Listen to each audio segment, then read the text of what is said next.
दोस्तों नमस्कार। कैसे हैं आप सब लोग। आई होप आप सभी बहुत ही बढ़िया होंगे। आज फिर हाजिर हूं आपके सामने एक नई डरावनी कहानी के साथ। ये जो कहानी है ये एक डरावने हाईवे की कहानी है, एक हॉन्टेड हाईवे की कहानी।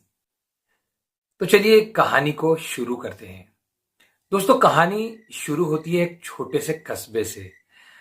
वहां दो दोस्त जिनका नाम पवन और धर्मेंद्र था वो रहा करते थे और उस कस्बे से शहर में जाने के लिए एक हाईवे को क्रॉस करना पड़ता था और शहर से उस कस्बे की दूरी लगभग 50 किलोमीटर होगी। दोस्तों उस हाईवे पर रात को ज्यादा ट्रैफिक नहीं रहा करता था क्योंकि वो ऐसी लोकेशन पे था कि जहां जनरली दिन में ही बड़ी बड़ी गाड़ियां ज्यादा आया जाया करती थी। रात के समय वो काफी सुनसान रहा करता था, काफी कम ही गाड़ियां वहां चलती थी। एक समय की बात है, पवन को कोई बहुत ही जरूरी काम पड़ता है शहर में। उसके जो वहां मामा जी रहते हैं उनकी तबीयत काफी खराब हो जाती है और वो शहर में सुबह ही निकल जाता है और रात को आने का कह के जाता है। मैं रात को मामा जी से मिलकर घर आ जाऊंगा। शाम हो जाती है और शाम से जू जू रात का पहर बढ़ने लगता है तो अंधेरा पूरे कस्बे को अपने अंदर समेट लेता है। घर वाले काफी चिंतित हो जाते हैं कि पवन अभी तक घर क्यों नहीं आया। वो शाम को ही आने का बोल के गया था। क्योंकि वो जो हाईवे था उस पे काफी ऐसी दुर्घटनाएं हो चुकी थी जो कि काफी डरावनी थी और कई लोगों को ऐसे अनुभव भी हुए थे कि जो काफी डराते थे। उन्हें कई ऐसी चीजें दिखी थी कि जो उन्हें काफी डराती थी और इसकी चर्चा उस कस्बे में काफी हुआ करती थी कि वहां कई बुरी आत्माओं का डेरा है जो कि एक्सीडेंट में जिनकी डेथ हो चुकी है और वो जो आने जाने वाले जो राहगीर होते हैं रात के समय उन्हें वहां वो आत्माएं रोक लेती है और उन्हें भी मारने का प्रयास करती है। काफी समय इंतजार करने के बाद जब पवन नहीं आता है तो उसके मम्मी पापा काफी चिंतित हो जाते हैं और वो उसके दोस्त धर्मेंद्र के पास जाते हैं और बोलते हैं कि पवन मामा के घर गया था और रात को आने का बोल के गया था और अभी 7 से 8 बज चुके हैं, बल्कि 9 बजने वाले हैं, लेकिन पवन अभी तक नहीं आया और वो अपनी मोटरसाइकिल लेके गया था। अभी तक तो उसे आ जाना चाहिए था। धर्मेंद्र बोलता आप चिंता ना करें आंटी, आ जाएगा। वो काफी देर तक धर्मेंद्र के पास ही बैठे रहते हैं। उस समय फोन भी नहीं हुआ करते थे तो धर्मेंद्र पास के ही एक एसटीडी पीसीओ पे जाके उसके मामा को फोन लगाता है और बोलता है मामा जी पवन आपसे मिलने आया था, रात को वहीं रुक गया क्या, अभी तक आया नहीं। तब धर्मेंद्र को पवन के मामा बताते हैं कि वो तो 5-6 बजे के आसपास ही यहाँ से निकल गया था, अभी तक तो उसे वहां पहुंच जाना चाहिए था। क्यों, क्या हुआ, वो आया नहीं क्या। मामा जी की बात सुनकर धर्मेंद्र भी काफी डर जाता है, लेकिन फिर वो मामा जी को इस बात का एहसास नहीं होने देता और वो बोलता नहीं मामा जी फिर तो आ ही रहा होगा, गाड़ी खराब हो गई होगी, जैसे ही वो आता मैं आपको खबर करता हूँ। और ऐसा बोलकर वो वापस अपने घर आता है जहाँ की पवन के माँ बाप बैठे रहते हैं। धर्मेंद्र ये सारी बातें पवन के माँ बाप को बताता है। उसकी बात सुनकर पवन की माँ वही रोने लग जाती है। तब धर्मेंद्र बोलता है कि आंटी आप घबराओ मत, आप चिंता ना करो, हो सकता है कि उसकी गाड़ी खराब हो गई हो, मैं जाता हूँ और उसे देख कर आता हूँ। तब पवन के पापा धर्मेंद्र को रोक लेते हैं और उसे बोलते हैं कि नहीं बेटा, उस हाईवे के बारे में हमने काफी किस्से सुन रखे हैं, तुम थोड़ा इंतजार करो, हो सकता है कि पवन आ रहा होगा। तब धर्मेंद्र बोलता है नहीं अंकल, रात के 10 बज चुके हैं, मैं जाता हूँ और देख के आता हूँ। उनके लाख मना करने के बाद भी धर्मेंद्र अपनी स्कूटी उठाता है और हाईवे की तरफ चल देता है। धर्मेंद्र काफी तेज गाड़ी चलाता हुआ शहर की तरफ बढ़ रहा था। वो सोच रहा था कि क्या हुआ होगा, उसकी गाड़ी तो पंचर नहीं होगी या तो उसकी गाड़ी का कहीं एक्सीडेंट तो नहीं हो गया, क्या बात हो सकती है, पवन अभी तक क्यों नहीं आया। चारों तरफ घनघोर अंधेरा था और सन्नाटा था। धर्मेंद्र को काफी डर भी लग रहा था क्योंकि इस हाईवे के काफी किस्से उसने सुन भी रखे थे। लेकिन धर्मेंद्र के पास कोई चारा नहीं था।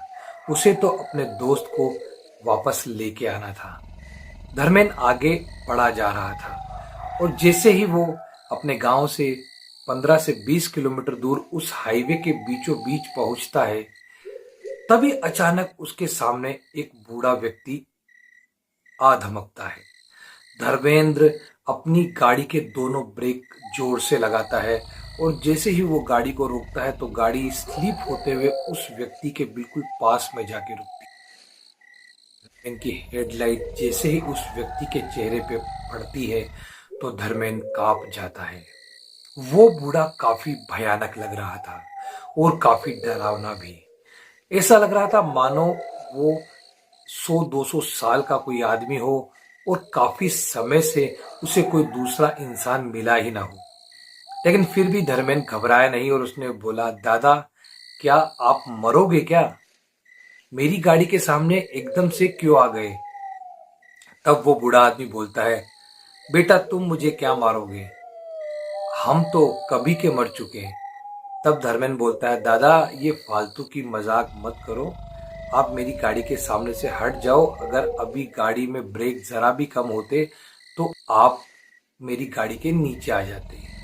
तब वो बूढ़ा बोलता है, बेटा तुम इतनी रात को यहाँ से कहाँ जा रहे हो?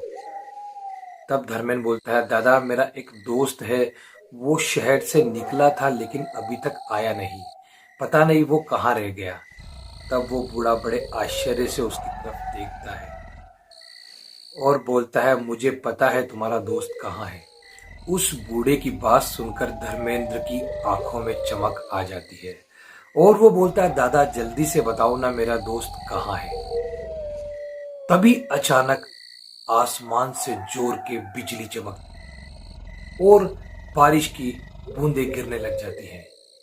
धर्मेंद्र सोचता है कि अभी तो बारिश का समय भी नहीं है और मैं निकला जब तो मौसम बहुत साफ था, ये अचानक बारिश कैसे हो गई? वो दादा से बोलता है, दादा एकदम से बारिश कैसे हो गई, मौसम तो बिल्कुल साफ था। तब वो बूढ़ा धर्मेंद्र को बोलता है, बेटा मौसम तो बिल्कुल अभी भी साफ है, तुम चाहो तो ऊपर देखो। जैसे ही धर्मेंद्र आसमान की तरफ देखता है वो घबरा जाता है क्योंकि आसमान तो बिल्कुल साफ था, चांद और तारे बिल्कुल साफ साफ नजर आ रहे थे, एक भी बादल का नामो निशान नहीं था।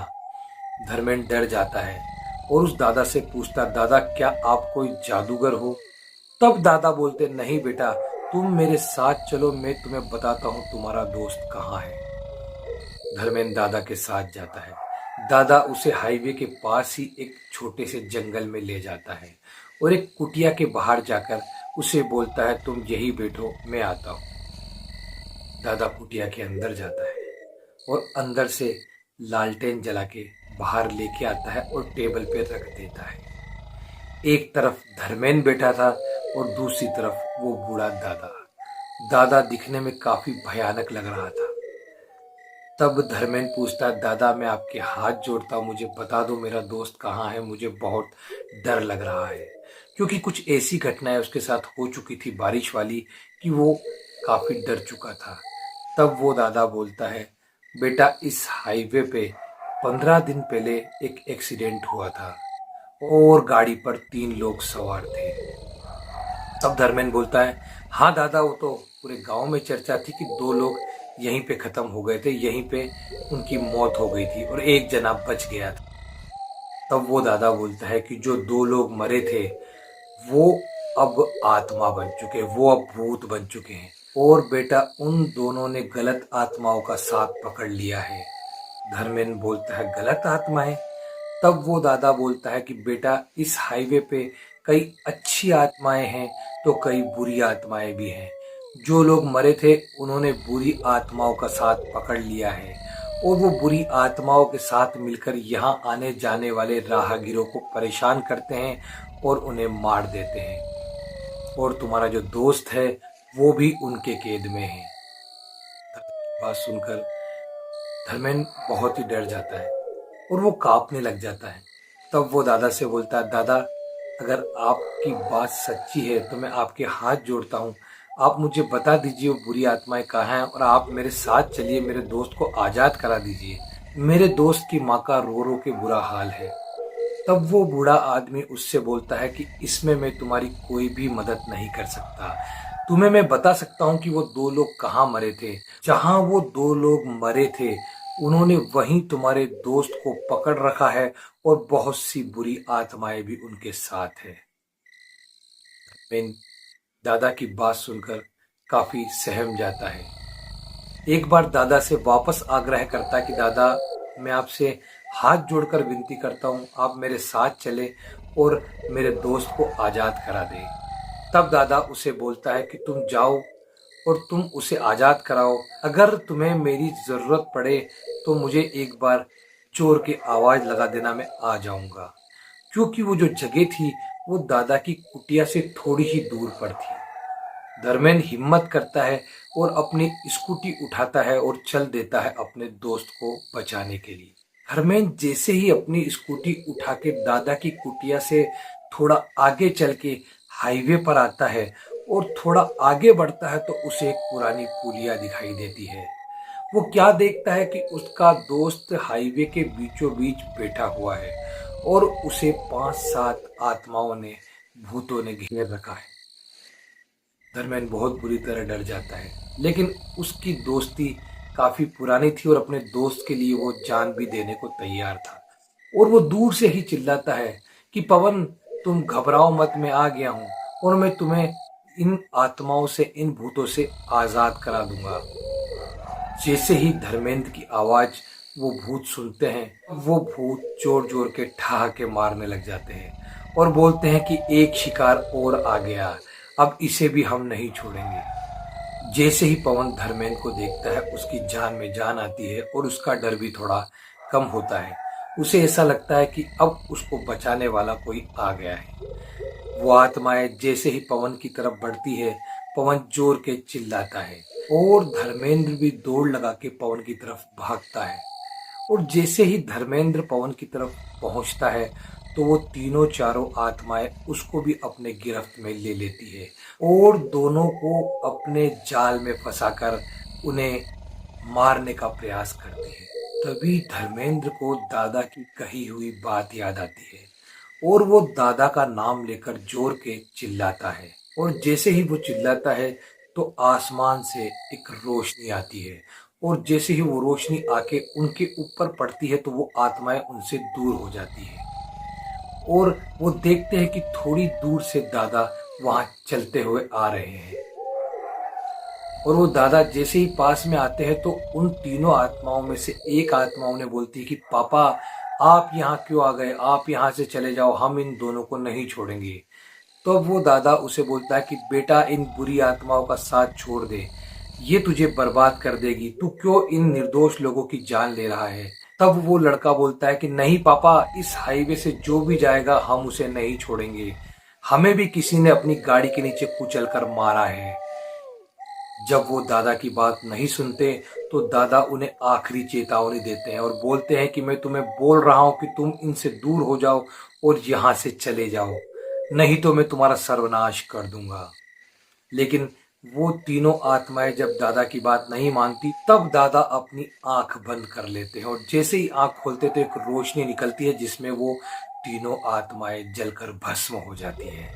और धर्मेंद्र फिर धीरे से दादा के पास आता है और बोलता है, दादा, ये लड़का आपको पापा क्यों कह रहा था, आप कौन है।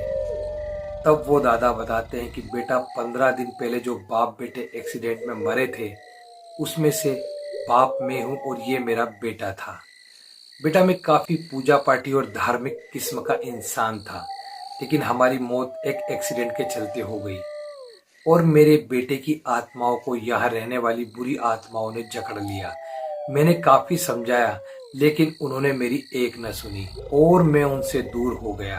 आज जब तुम्हारा दोस्त शहर से आ रहा था तब उन्होंने उसको पकड़ लिया और मैंने मेरे बेटे को काफी समझाया लेकिन वो मेरी बात नहीं माना। और जैसे ही मैंने तुम्हें देखा तो मैं समझ गया था कि तुम इसे ही बचाने आए हो और जब तुमने इसके बारे में बताया तो मेरा मन नहीं माना। और इसीलिए मैंने आज सोच लिया था कि अगर इस बच्चे को ये नहीं छोड़ेंगे तो मैं इनका सर्वनाश कर दूंगा, और मैंने इन बुरी आत्माओं को जला दिया। बेटा अब अपने घर जाओ और कभी भी शाम के और रात के समय इस हाईवे से मत गुजरना। दोनों दादा को हाथ जोड़ते हैं और दादा अंतर ध्यान हो जाते हैं, और धर्मेंद्र और पवन दोनों वहां से अपनी अपनी गाड़ी लेकर अपने घर आ जाते हैं।